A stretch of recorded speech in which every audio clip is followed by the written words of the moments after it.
Welcome back for another book talk video. Today it's Friday, that means Fiction Friday, and I am continuing to review the Remnants series by Margaret Pinard. She is a YouTube, AuthorTube, Booktube sensation. So like I've said before, disclaimer, I know Margaret Pinard from YouTube, from interacting in the comments and talking back and forth. I do want you to know that, as well as the fact that I purchased this book with my own money. These are my honest thoughts and an honest review. That out of the way, let me just go ahead and say, for me, book 2 of the Remnants, aka The Grasping Root, was a 4 out of 5 star read, just like the first book. And remember, when I say 4 out of 5 stars, that means I think a book is great. To me, if a book is something that I can recommend to other people and I think it's good, I'll give it 3 stars. If I think it's awesome or great, I'll give it 4. It's hard to get up to that phenomenal level of 5 stars. I also want to say that I love the titles of these books. I forgot to mention that in my review of The Keening. I think The Keening is a great title. It is very much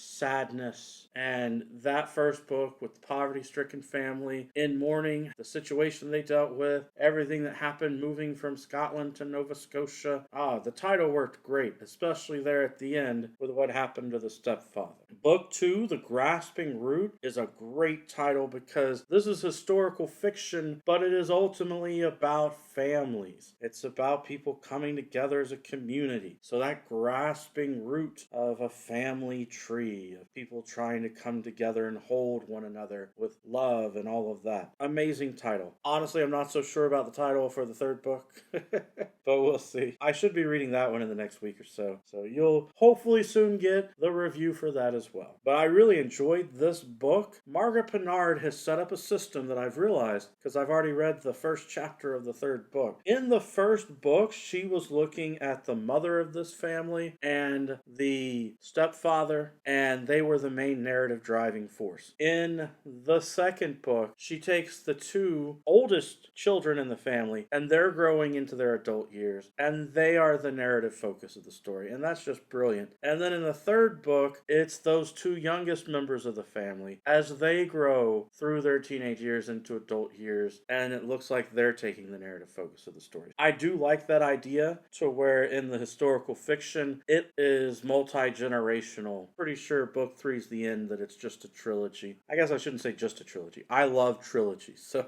I'm glad it's set up as a trilogy. What I'm trying to say is I don't think there are any grandchildren who are going to grow up in that one and take over, but who knows? We'll have to wait and see with the third book. Here in the second book, I thought that Neil and his older sister out of his 2 sisters really did a great job. Neil is now one of my favorite characters in literature because of what this family has endured, how he has taken charge, just how much he is a good, sincere person trying to survive in the world despite all the horrible things that happened to him, and how he keeps trying to do good and honor his mother and his sisters, and even the ways that he sets up the youngest member of the family is his little brother, and he's still setting up his little brother for success.